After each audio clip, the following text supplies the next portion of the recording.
Hey guys, and welcome back to my channel. My name is Ayana and I'm a third year, about to be graduating. So let's just say a third year graduating law student from Georgetown Law School here in Washington, DC. Today's video is going to be everything that you need to know about transferring, my personal journey of why I decided to transfer, how I transferred, what do you need to do, when do you need to do it, and how you need to do it. So if you want to learn more about how I transferred, what you need to do to transfer, keep watching. So before I go into my own personal transfer journey, I want to say that there are pretty much two different types of transfer students. There's first the transfer student that pretty much comes into law school day one knowing that they want to transfer to a different law school. And then there's a transfer student who pretty much does well. They get great grades back after their first semester of law school, and then people kind of start to suggest to them like, hey, you've done extremely well. You should think about, transferring to a different law school that could provide you different types of opportunities. And if you guys are wondering, I was the first type of transfer where I pretty much started law school knowing that I wanted to transfer. Georgetown Law was my dream law school ever since undergrad, since high school. I kind of talked about Georgetown Law for a very long time, and it was always my dream law school, but I did not have the LSAT score nor the GPA to get into a school like Georgetown or really any other similar situated school like Georgetown. So I knew that transferring was an opportunity, and I pretty much said to myself after I got my final LSAT score back of taking the LSAT 3 times, I said to myself, okay, clearly I'm not going to get the LSAT score to get into a school like Georgetown, so I'm going to do what other folks do and I'm going to try to transfer. Now, I will tell you about the risk of going into law school knowing that you want to transfer. There are plenty of people who pretty much, tell you not to do it because of how risky it is. And it's because of the number one thing that it takes to transfer, and that's getting good grades. You need extremely good grades to transfer. And that what extremely good grades are to transfer is going to depend on what type of school you're trying to transfer to. So clearly I was trying to transfer to a school like Georgetown. So that meant that I couldn't just get a 3.3 and transfer to a school like Georgetown. So that leads me to my second point. If you are a student that's like myself and you are starting law school knowing that you want to transfer, you need to look for the ABA required 509 reports. And these reports will help you target to see what type of grades you need to make to get into your dream transfer school. And so for an example, when I was trying to transfer to Georgetown, the median GPA was maybe a 3.7, which told me that in my first year of law school, I needed about a 3.7 if it was going to be realistic. And honestly, I just went ahead and told myself to go ahead and get that 75th percentile score and just be one of the higher GPAs to make it even more convincing for the school to admit me. And looking at that 509 report, not only does it tell you what the median transfer GPA requirement is, or not requirement, but what the median transfer GPA is, it will also tell you depending on how many transfer the schools, I think if it's more than 12, then the 509 report requires you to list the exact schools that the transfers are coming from. And what that helps you do is it helps you see, does this school that I'm trying to apply to accept students who are coming from schools like mine or exactly mine? And for me, 2 years prior, Georgetown had accepted one transfer student per class from the University of Louisville. And if you guys don't know, that's where I attended my first year of law school. And it helped me to also it'll help you, and it helped me to knock out schools like Yale. So if you go and you look at Yale's 509 report, you will see that Yale typically accepts transfers that are transferring from other T14s. Even though if I did have the GPA, the median GPA to get into Yale, and even the 75th percentile GPA, I wasn't coming from a school that Yale had previously been accepting law students from, which meant I ain't waste my money on that application. And you shouldn't either. I'm not gonna lie to you. If you know that, if you can look through those 509 reports and you are seeing that the school that you want to transfer to is not accepting, they're not accepting students that have come from your schools, I'm not saying don't apply. Obviously shoot your shot. Shoot your shot for sure.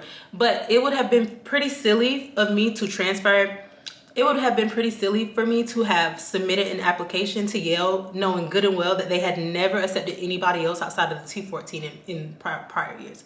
So definitely, if you are somebody that you're entering law school, wanting to transfer, immediately look at those 509 ABA reports, so that way you can determine, okay, what type of GPA do I need to have to transfer? And I'll just say as a blanket rule for people like y'all who for people like us who come into law school knowing we want to transfer, just go ahead and tell yourself, get straight A's.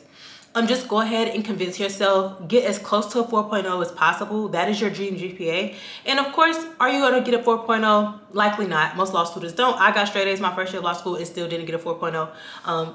You're bound to get like an A- or something like that, like a perfect straight O. I mean, that happens for some people, but it's not that common. And so the point is, if you go ahead and convince yourself that you need straight A's, you know, it's that idea of shoot for the moon, you might still land on the stars. So, you know, if you go in saying, I'm going to get straight A's, I want a perfect 4.0, which was what I said, you might end up getting like a 3.91 or a 3.87 or somewhere around that. And that's still going to allow you to transfer to some of the most prestigious top law schools in the country.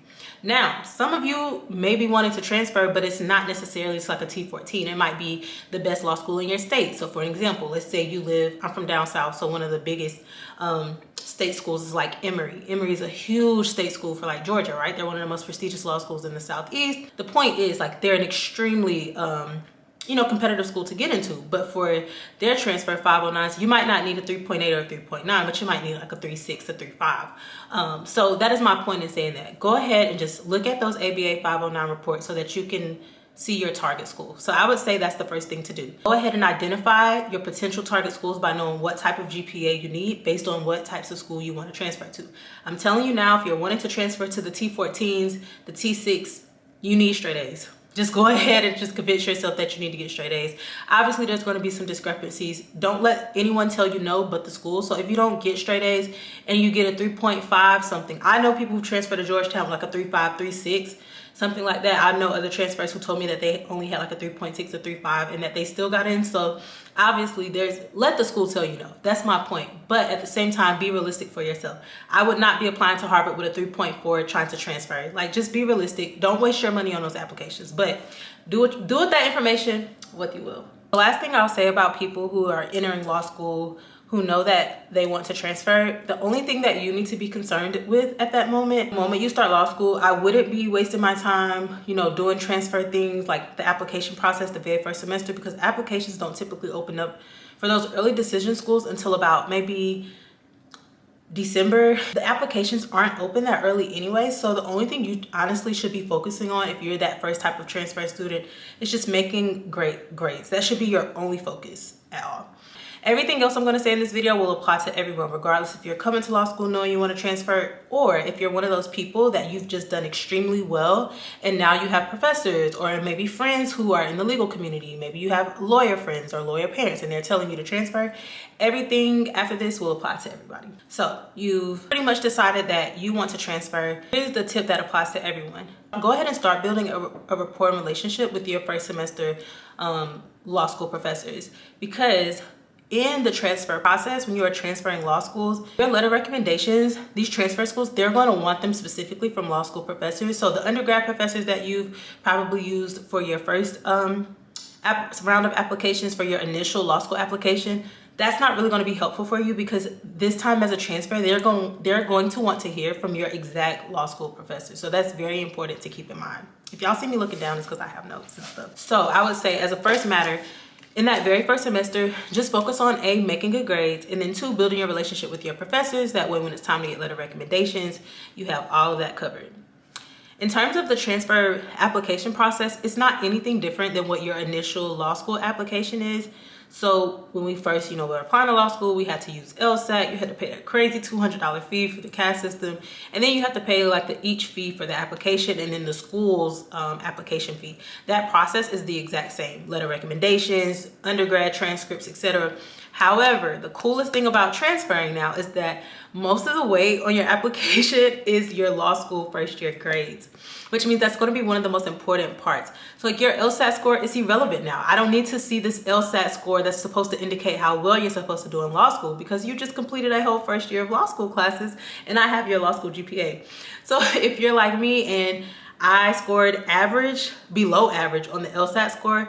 However, my 1L grade showed that that was just not a great indicator of my law school success. And this is not me saying it to brag. This is me saying this to say, like, I was able to show a school like Georgetown and other top schools that I applied to that while my LSAT score may have suggested X, my law school first year grades has shown that I'm at the top of my class, single digit rank. I booked classes where I had the highest grade in multiple classes.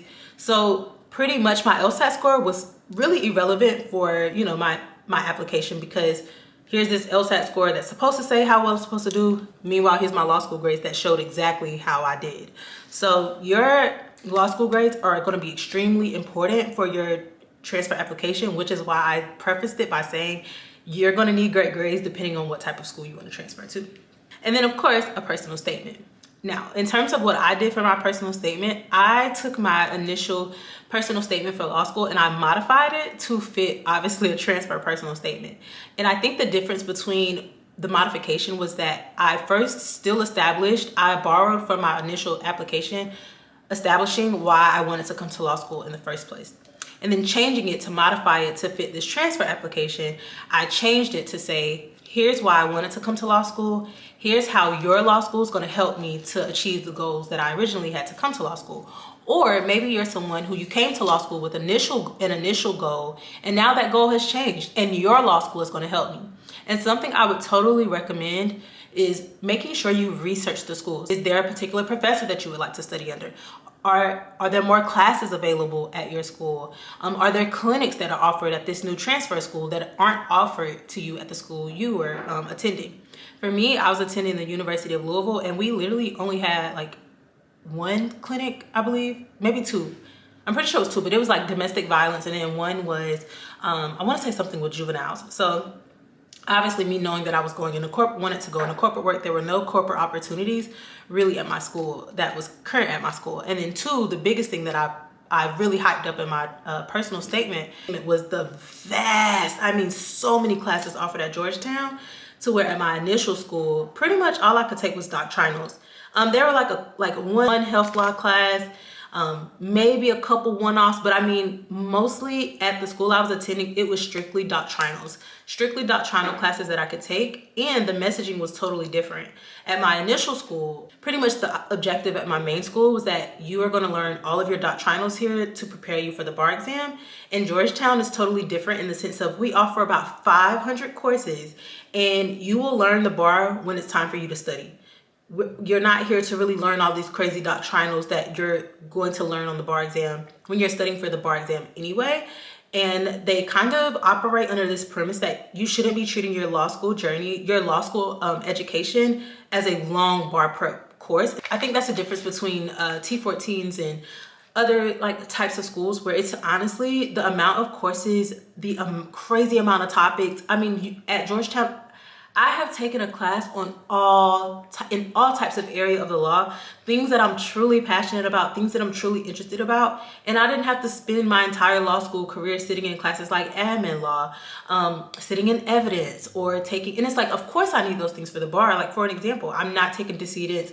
I didn't take family law, and I'm about to graduate. So all of these courses, of course, I'm going to have to learn for the bar anyway, but my bar prep course is going to teach me that. I didn't have to sit through law school courses being taught bar exam, like bar exam doctrinal courses is the point I'm trying to make. Instead, like last semester, I got to take super cool classes. I've taken Global Health Law Institute courses where I've got to truly study like regimes of food and health law, and that's important to me. I've also gotten to take a lot of classes deeply discussing race in the law and how that applies. And then two, the types of professors that are at these type of schools and their study and what they do and things like that. And another class like this semester, for another example, I'm taking structuring private equity funds and transactions.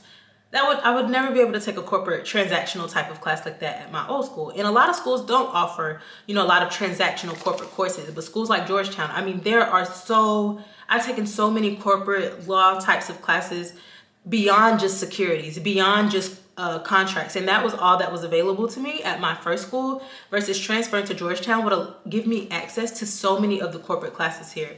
Right now, I've gotten to take all types of classes is my point. I took oil and gas law one semester.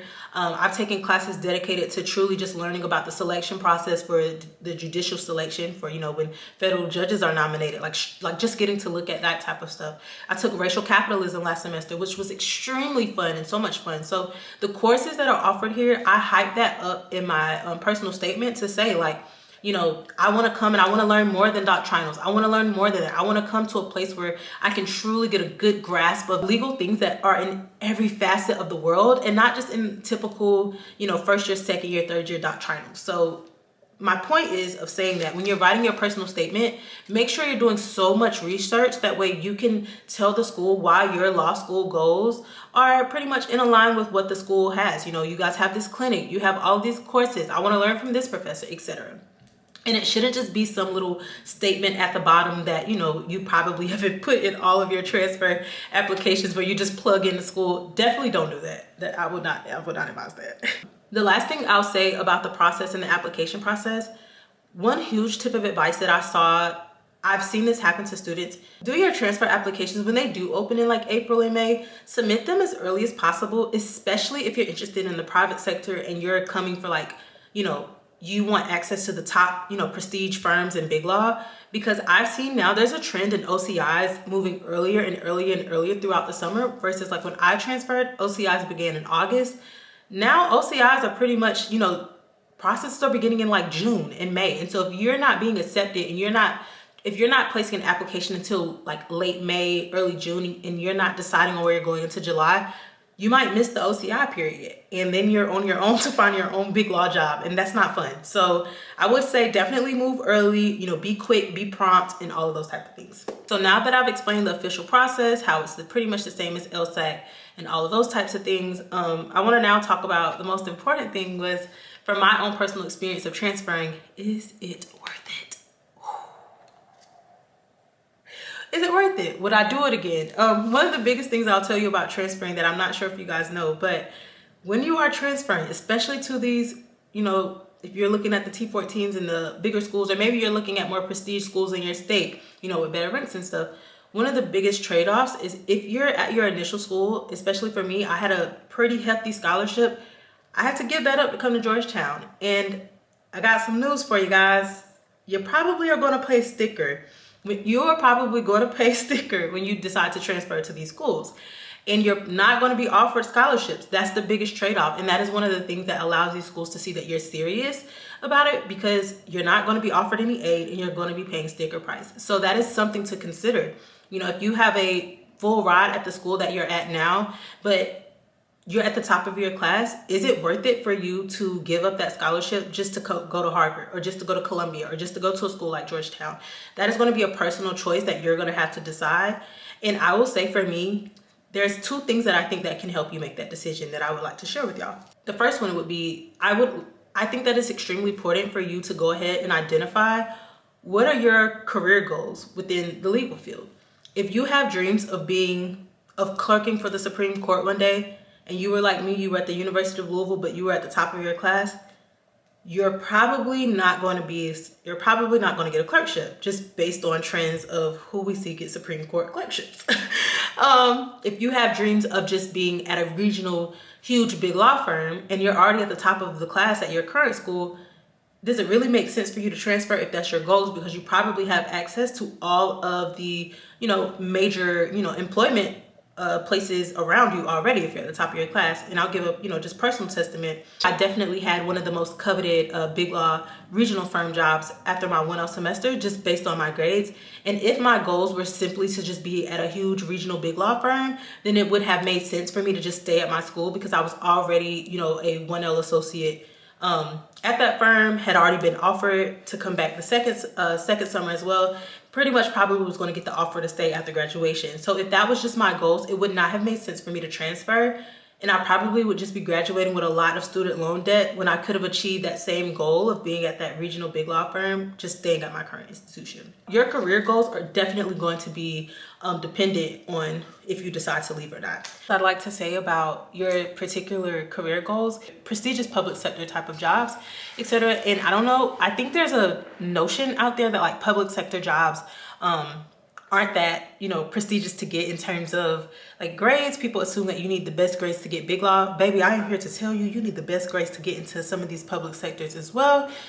You want these crazy public sector jobs, they are not easier to get. You still need great grades. And I think that's a myth about that. So if that's one of your career goals, you want to work at a prestigious civil rights organization, etc., those are prestigious too. And the school you go to, unfortunately, it matters. Another consideration that I think will help you make the decision is, where do you want to live? For me, I was at the University of Louisville in Louisville, Kentucky. I'm gonna tell you right now, I didn't want to live in Louisville, Kentucky. I wanted to be back in the Southeast, and I didn't really want to attend law school in the Southeast though.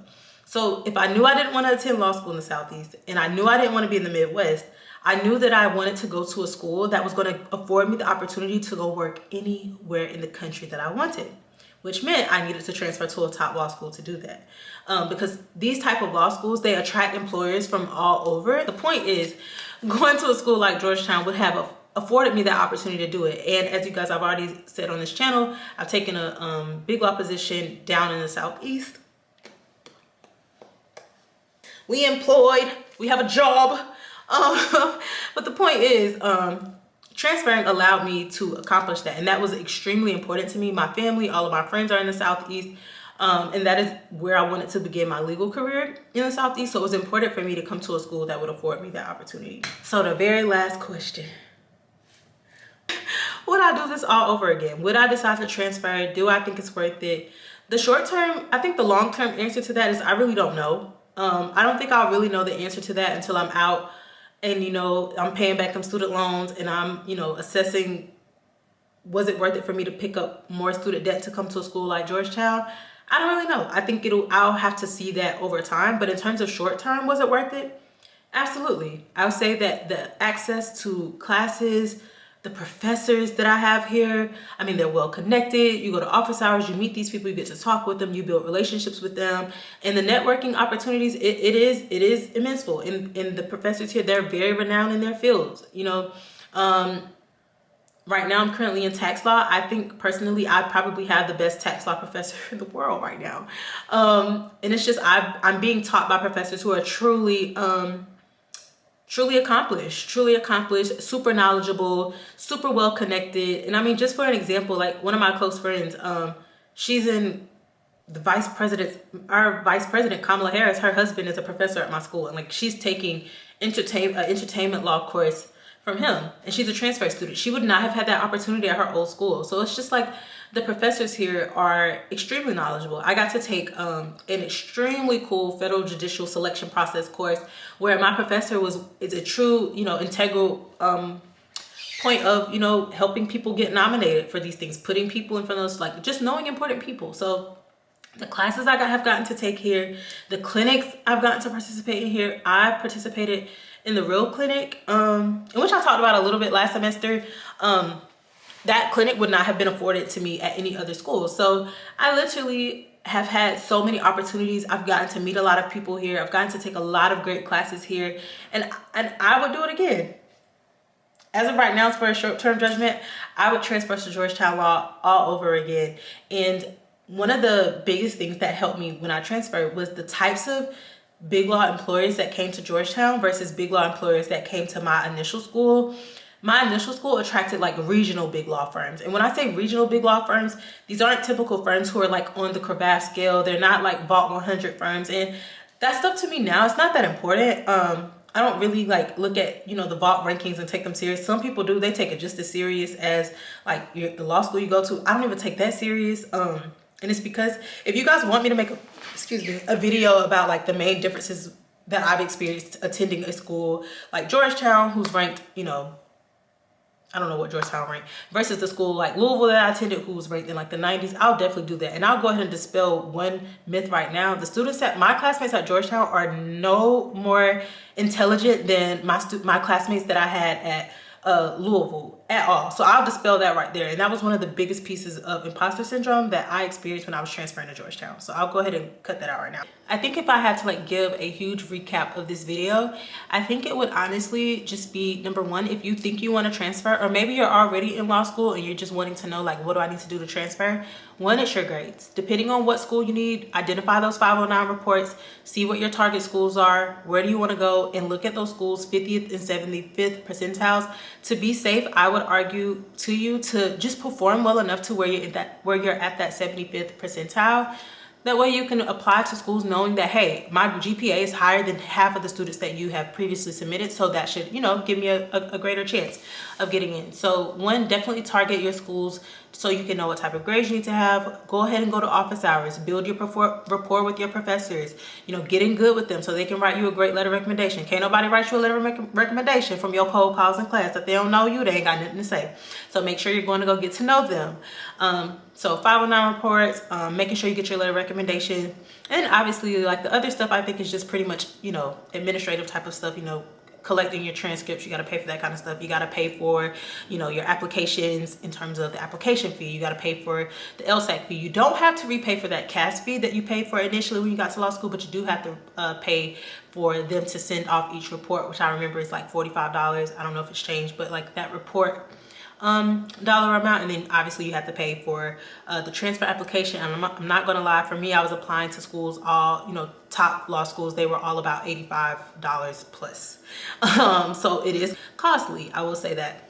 And then lastly, just making sure that you identify your goals. Is it even necessary for you to transfer? If you're number 1 in your class, number 2, number 3, and you just want to work at the closest regional big law firm in your state, I don't know why you would. Okay, I'll just give an example. If you're in North Carolina and you go to the University of North Carolina and you're number 1 in your class, and now you're like, okay, well, I can transfer to Harvard or Columbia with these grades. But if your ultimate goal is to work at one of the hugest firms in Raleigh or Charlotte, North Carolina, you can accomplish that right there where you probably are. You know, those employees are probably already gutting for you.